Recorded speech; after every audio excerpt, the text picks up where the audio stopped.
Episode 2, First Principles. I received a lot of positive feedback from my first vlog, and I'm not going to beat the drum about like, share, and subscribe like some other YouTubers do. You all know the drill.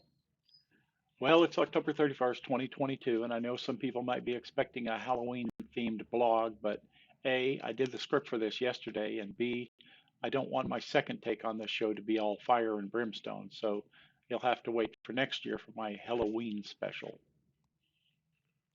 The title of this video is First Principles because I wanted to cover some basic life topics which I think will impact our understanding of future videos and maybe cut down on me having to repeat myself later.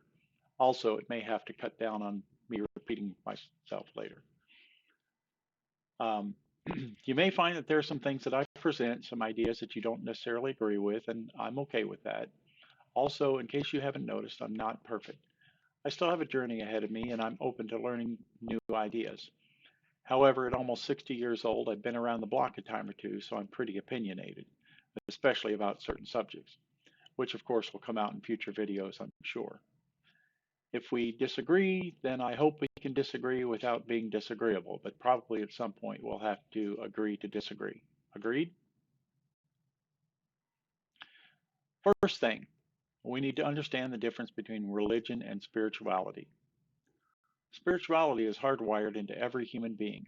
You may call it a belief system or a worldview or any number of things. As I understand it, spirituality is that feeling of expansiveness that you feel when you look at a night sky full of stars, or you look at a mountain range in the distance, or you're sitting next to the ocean.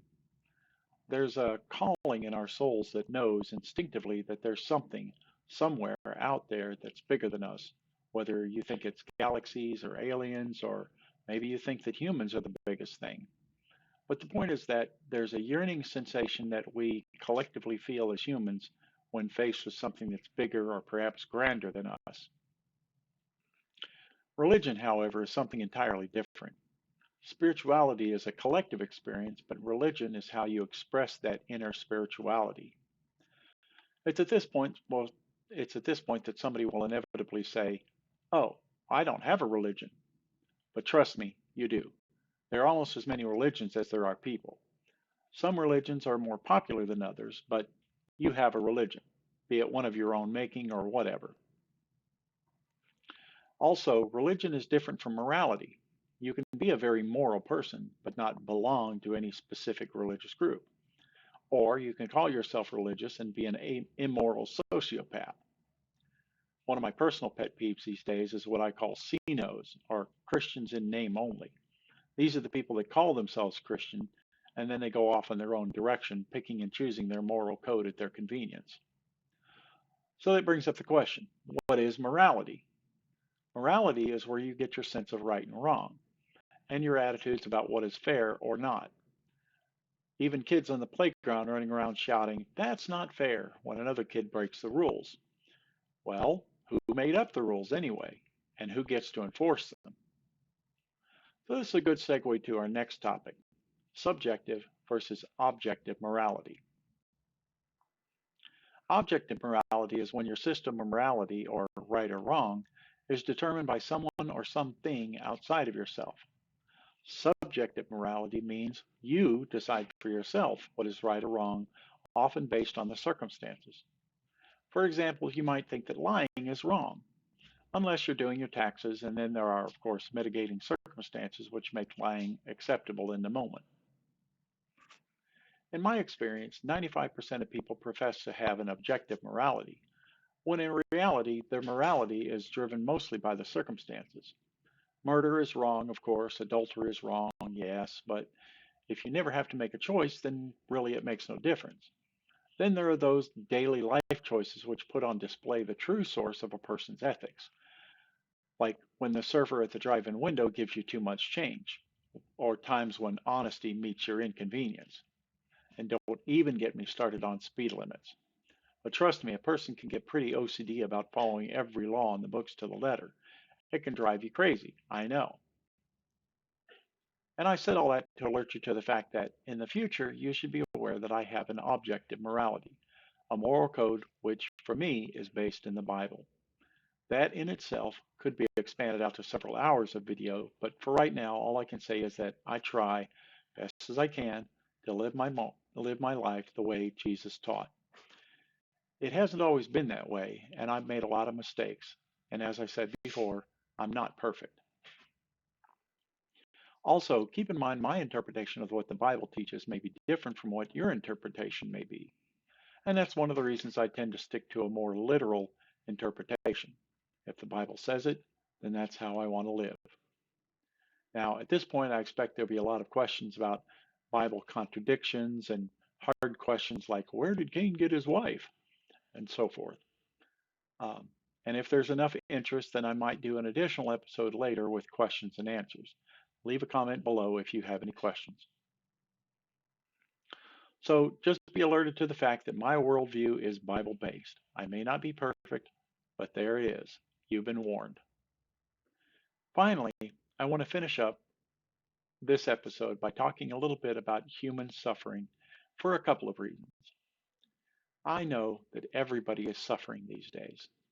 Some are enduring more suffering than others. You might think that you have it worse than anybody else, but trust me, there are people in this world who have it much worse than you do. And that's not saying that the pain that you're feeling isn't real or that your pain is insignificant. I'm just saying that everybody suffers to a lesser or a greater degree. Two, over time, I've learned quite a lot about suffering through my social work studies, through my life experiences, and also through my chronic illness over the past few years. I decided that this venue gives me a good opportunity to share some of what I've learned. You may disagree with me, your mileage may vary. One of my favorite practical Bible passages about suffering comes from the New Testament book of Romans. Romans chapter 5 says, "Not only that, but we rejoice in our sufferings, knowing that suffering produces endurance, and endurance produces character, and character produces hope." Romans 5, 3 through 4, ESV. As I said, everybody suffers. You can't avoid it. It's just part of being human. However, you do have a choice on how you respond to your suffering.